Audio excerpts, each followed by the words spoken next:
so much, Alexandria. Very kind introduction, but I think you must have been speaking about my mom or somebody like that. I'm not sure who you were talking about. It is so terrific to see so many familiar faces in this room today. Minister Jones, thank you very much for joining us. It's great to have you here and the support of the provincial government in Alberta for a pioneering strategy on hydrogen. And to those of you who are visiting from out of the province, perhaps for the first time here to Canada and to Alberta, welcome. It's a great honor to have you here. And it has been ATCO's home since our company was founded in 1947. And that was known, our company then was known as the Alberta Trailer Company, hence ATCO. And some of you may be very surprised to learn that our company got its start putting out small little utility trailers for rent at service stations at $2 a day to support the big boom in Alberta when oil and gas were discovered, Turner Valley and Leduc.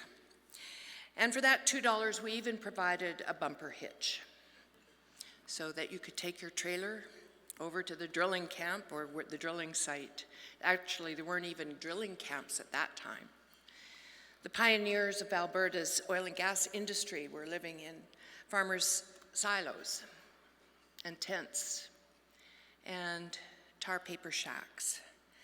But with a fleet of 15 trailers, my dad and my grandfather set out to service Alberta's soon-to-be booming oil industry, especially after the historic Leduc one was spouted. And the first year of operation, this is important in terms of looking at our future. The first year of operation for ATCO, after initial revenues of $1,077, we posted a loss of $596. They were very humble beginnings. They were very difficult times, just coming out of post-World War II and a pretty long-lasting scar from the Great Depression. But the little trailer company that could actually began an entirely new global industry, durable, relocatable, modular workforce housing. And we've come a long way, and it has been a long road. But it is a journey that could have only begun here in Alberta. For 77 years, ATCO has grown alongside this province, sharing in its challenges and its triumphs. And through it all, Alberta has been a place where innovation thrives, where ideas are born, and where businesses grow. Alberta's entrepreneurial spirit thrives on its audacity, on our willingness to make big bets, take big risks, and have big dreams. And my dad always used to say that a dream is never just a dream, it's the wish to change the world around you. And some might say that dreaming was the best thing that he did. I believe it's the best thing that Albertans do. The oil sands, for example, once deemed an impassable wilderness, became a canvas for our province's tenacious oil field pioneers. Their sweat, grit, and determination transformed bitumen into liquid gold. They dared to dream big, and their dreams flowed through pipelines, fueling economies and communities right across Canada and, in fact, around the world, from right here. They were entrepreneurs, each and every one of them. And today, the entrepreneurs of our province are poised to lead the world in another generational endeavor. The production, utilization, and the export of clean hydrogen. It is no secret that Alberta holds vast natural gas reserves beneath its soil. We produced 9.2 BCF in February of this year alone. That's up 4% year over year of our natural gas production. And make no mistake, countries around the world would give their eye teeth for a fraction of Alberta's resource wealth. And it was so wonderful to have President Duda here to join us. It is recognition that Alberta is going to play a major role in the future of the energy transition throughout the world. And so please pass on our sincere appreciation to President Duda and so many of his colleagues for joining us. Our commitment in Alberta to innovation ensures that we can produce the natural gas we have sustainably. We can also take that natural gas and transform it into clean hydrogen at world-scale volumes. Moreover, our infrastructure here in Alberta, our skilled labor, our experience in the energy sector, equips us with the knowledge and expertise needed to unlock the value at the lowest possible cost. And just as we solved the economic and engineering challenges of the oil sands, Alberta can solve the hydrogen puzzle, provided we can put the last few pieces into place. First, we must accelerate the growth of the domestic hydrogen market. From industrial processes to transportation and residential use, a domestic market provides the bedrock for scaling up production, and as demand grows, companies can invest in larger scale facilities, continuing to drive down costs. Once we get the pieces of the puzzle fitting into all the right places, Alberta will be a hydrogen powerhouse, envied by the world for its ingenuity and its abundance. This process begins by enabling Alberta's gas utilities, companies with decades of experience operating pipeline infrastructure, to cost-effectively deliver hydrogen to customers who desire it. And today, we are allowing renewable natural gas into the pipes, but many of you may not know, under the Gas Utility Act, well, we could go to jail.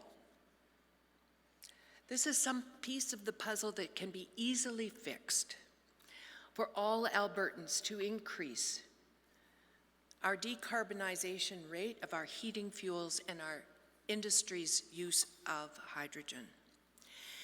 These are the green shoots of the domestic market, provided we can deliver them the product. And the magnitude of the opportunity for dual-purpose scaling of natural gas infrastructure with hydrogen is so immense that it is hard to quantify today. Can you just imagine if we don't do this, and there is a huge demand for this complementary commodity next to natural gas, and we decide that we are not going to be using natural gas anymore for heating, or somebody else, somewhere else decides that we are not going to be using natural gas, we strand billions of dollars worth of pipelines in this province. What better defense than to open up those pipes and allow this complementary commodity to blend with natural gas? Which brings me to the second missing piece in our puzzle: the avenues for export. Simply put, rail infrastructure must be modernized, regulations updated, And we need access to ports on the West Coast to facilitate the export of hydrogen. Does that argument sound familiar to all of you? This time we cannot afford to miss the timing. This commodity is in huge demand. Japan is opening up auctions for hydrogen this summer. The worldwide demand is increasing, and the global market could reach over $11 trillion by 2050. Do we want this opportunity to pass us by like others have? There are promising developments underway, I must say, and it's very encouraging to hear both the provinces, BC, Alberta, and the federal government are working hard to come up with solutions to allow the pieces of the puzzle to come together. And to work on Prince Rupert into a low-carbon export hub. But there is a lot of work left to be done, and the window of opportunity won't last forever. And finally, our third missing piece, a strong and tangible commitment from the federal government to ship clean fuels to trading partners in Asia. Similar signals have been made to partners in Europe, but access to these markets at scale is a distant prospect for Western Canada, whereas our low-cost production and proximity to Asian markets makes Alberta an ideal supplier in the near term, and we can compete with the Gulf. This would not only open up new markets for hydrogen, but it would also reinforce Canada's commitment to global energy trade, signaling to our geopolitical allies that we are serious, that we are a reliable, sustainable provider of clean fuels at a time when the world so desperately needs our energy. And in no uncertain terms, Alberta stands on the brink of a new era to produce hydrogen. Within our entrepreneurial spirit, natural resources, and expertise, we are positioned to lead the world right here, right now.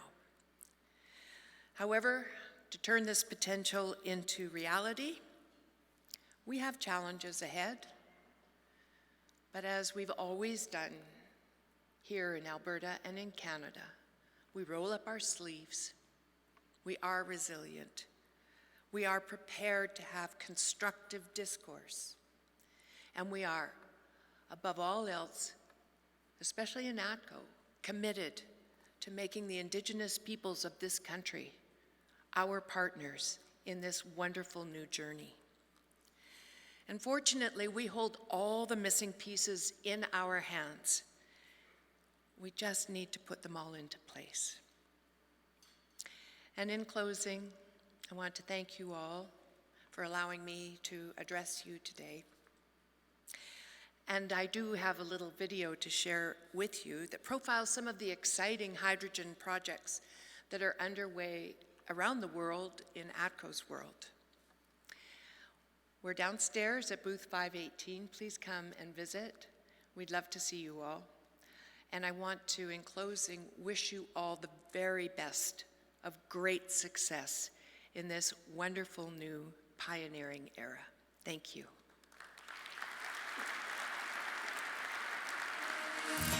Hydrogen is the energy of the future. And as a global leader in the development and distribution of hydrogen, ATCO is accelerating the adoption of this promising pathway towards a low-carbon future today. That's because when used to deliver energy, hydrogen's only byproducts are water and heat, with virtually no emissions. This is the right time. This is the right place. And we are the right people. ATCO has a proven track record of delivering safe, reliable, and cost-effective energy. We have our people, an unparalleled team of ambitious, entrepreneurial, and skilled professionals. We're pursuing large-scale production of hydrogen in Alberta's heartland, transforming potential into power with our Clean Energy Innovation Hub, fueling hydrogen-powered vehicles in Perth, Australia, and beyond. Producing and refueling locomotive facilities to drive down emissions, and delivering blended hydrogen through our gas network in Alberta. Hydrogen is not just the energy of the future. It is the energy of today. And together, we're leading the way.